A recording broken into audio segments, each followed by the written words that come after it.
Welcome to a podcast by opentheword.org, where we discuss a bit of Bible, a bit of life, and a bit of politics. Hi, my name is Dean Smith, and in this podcast, I want to talk about the day the sky split open.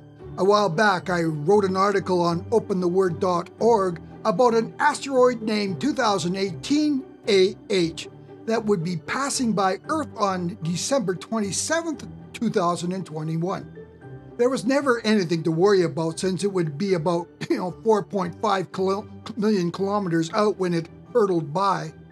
But at the end of that article, I wrote about the odd connection that a story in the Jerusalem Post about 2018 AH had with a verse in the book of Revelation, the Apostle John's vision of the end times. And I wondered how many people actually read whole articles these days, so I thought I would focus on the last couple of paragraphs and put that odd connection front and center in this podcast. In his Jerusalem Post article entitled Large Asteroid Stronger Than Nuke Heading Toward Earth Late December, author Aaron Reek compared 2018 AH with the asteroid that exploded over the Tunguska River in Siberia, Russia on June 30th, 1908. Because the two asteroids are roughly the same size, Reek used this comparison to give an idea of the kind of damage 2018 AH could cause if it hit Earth, as it seems to be passing by every few years or so. The last time it visited Earth, as the name suggests, was 2018. If anything, at 100 meters, about 30 stories in size, 2018 AH is probably bigger than the one that exploded several kilometers above the Siberian forest over 110 years ago.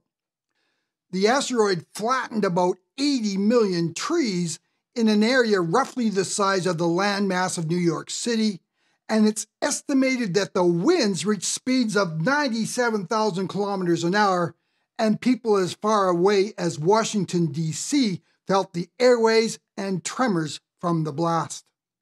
Fortunately, it exploded over a sparsely populated area of Siberia, and it's believed only 3 people died from the blast. But in the years following the devastation, testimonies emerged of people who witnessed the massive explosion from afar, obviously, and one of them in particular provides a description eerily similar to what the Apostle John saw in his vision of the end-time events, written down in the book of Revelation around 95 AD. Now we need to understand that if John was seeing events taking place centuries in the future, he needed to find words in a limited first century vocabulary to describe what he's seeing. In Revelation chapter 6, John spoke of the opening of 7 seals. When the 6th seal opened, John, who had no idea what asteroids were, used a word the people of his day were familiar with and said he saw stars falling from heaven. And in verse 13, John compared the multiple hits to a massive wind ripping the figs from the branches of a fig tree and slamming them into the ground. It would cause such panic that the rich and the poor would hide in caves. Now, it's also possible that John was seeing a nuclear attack. Considering the most advanced weapons of the day were swords and spears, how would he describe an intercontinental missile that leaves the Earth's atmosphere for re-entering in a fiery blast close to the target and launching multiple nuclear warheads? John used the only word in the vocabulary that came even close: stars. But as the Apostle John described what he was seeing, the apostle saw a second strange thing happening. He said, the sky split apart. John writes, and the stars of the sky fell to the earth as a fig tree drops its unripe figs when shaken by a great wind. And then he adds in the next verse, the sky was split apart like a scroll when it's rolled up, and every mountain and island was removed from its place. Revelation 6, verse 13 and 14. Obviously, John had no idea what was going on and used a concept from his day, the opening of a scroll, to describe what he's seeing. We know that the sky did not actually split apart, but this is how it appeared in John's vision, and it was all connected to these stars slamming into the earth. And this is eerily similar to a description of the Tunguska asteroid explosion provided by a man named S. Semenoff a few years after the explosion. Semenoff was about 65 kilometers or 40 miles away when the blast occurred. Semenoff described what he saw this way.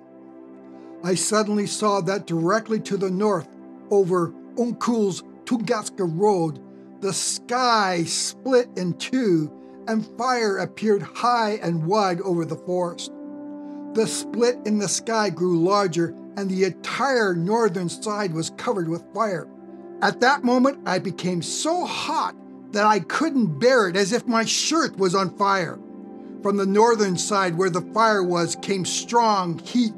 I wanted to tear off my shirt and throw it down, but then the sky shut closed and a strong thump sounded and I was thrown a few meters. After that, such noise came as if rocks were falling or cannons were firing. The earth shook, and when I was on the ground, I pressed my head down, fearing rocks would smash it. When the sky opened, hot wind raced between the houses like from cannons, which left traces on the ground. Twice in his description, Semenoff said the sky split in two, and then a few sentences later, he saw the sky closing, and then seconds later, opening up again. This is how it looked when the asteroid exploded over the Siberian forest.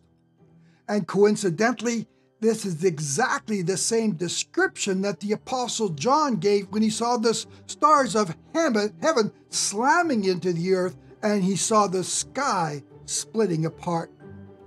We know that the Tunguska event was not what the Apostle John saw, because in his vision there were multiple strikes and people fleeing in terror.